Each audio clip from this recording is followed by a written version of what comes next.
Welcome to Decoding Autism with Mr. Veal. Today we're going to talk about the structure of an emotional crisis or a meltdown or a tantrum or whatever you want to call it. And I'm going to give you some tools to effectively handle meltdowns. So how do I know how to deal with meltdowns? My name is James Beal and I have more than 14 years of experience teaching children with autism and emotional disabilities. And I've been involved in hundreds of crisis situations in my career. That's right, hundreds. So who is this video for? This video is for parents and caregivers who want to better understand the process of effectively handling meltdowns. So let's get started. So there's a lot of information and tips on how to deal with meltdowns for children with autism. There's a lot of great and not so great information on the internet. The other day I came across a webpage that was something like 10 tips for de-escalating a sensory meltdown. So I read through it and it looked good. Okay, great, I thought. But then I took another look at it and I thought, if I were a parent dealing with a meltdown, how helpful would this be? The problem with these 10 tips is it was mixing prevention strategies to strategies to use during a meltdown. So I think this might be confusing. It's like during a heart attack. It's not helpful to think about eating healthy and exercising during the heart attack. These are things to help prevent the heart attack. Now, after in the recovery phase, you can start with these activities to help prevent heart attacks in the future. You get my point. So what if we put this example in a simple structure format? So we have symptoms, crisis, recovery. So symptoms is when your body's telling you that a heart attack is likely. The crisis is the heart attack itself. And the recovery is the steps that you take until you're well again. So I want to prevent a structure in the same format for how to deal with meltdowns. So our structure is escalation, crisis or the meltdown, and de-escalation.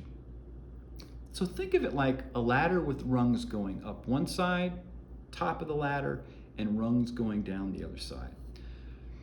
Escalation is the steps going up the ladder.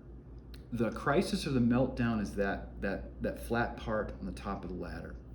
And the de-escalation is the steps going down the ladder on the other side. So this is a common format when going through crisis training, especially in school environments. If you understand the framework will help you to effectively use tools to manage meltdowns. Each part of the framework can easily be a separate video. So let me know in the comments if you're interested in learning more about the different parts of the crisis. Preventing meltdowns involves a lot more work, and if you haven't watched my video on structures and routines, I suggest you watch it. I put a link in the description. So let's talk about the cycle of escalation. And this is commonly used to explain the emotion and behavior during a crisis. So I'm a visual person, so I really like how the 6 stages of escalation are explained using different colors. So the first step, or stage 1, is baseline, or just what is considered normal or typical behavior for your child. That's colored green. The stage 2, called escalation, going up the ladder, is yellow. Your crisis or your meltdown is colored red. Your de-escalation, or going down the other side of the ladder, is also colored yellow. And your stage 5, or your post-crisis, is colored gray. And your last stage, or 6, is return to baseline or normal or typical behavior for your child. It's also called green.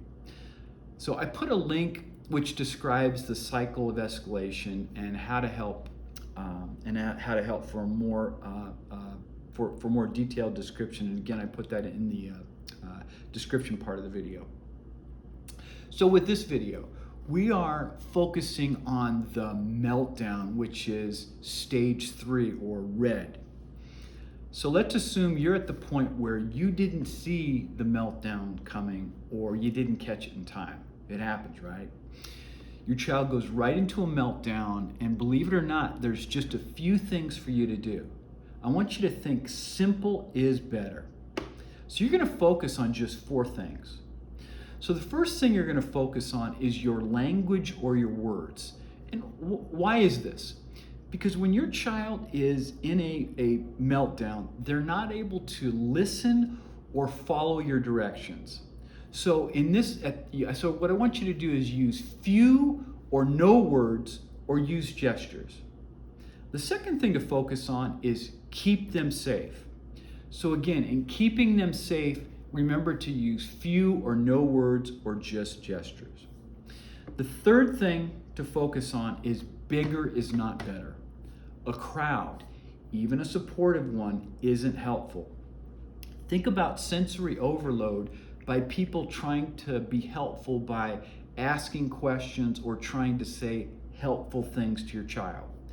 If possible, have one person stay with your child and wait quietly until the meltdown is over. So the fourth thing you're going to focus on the signs.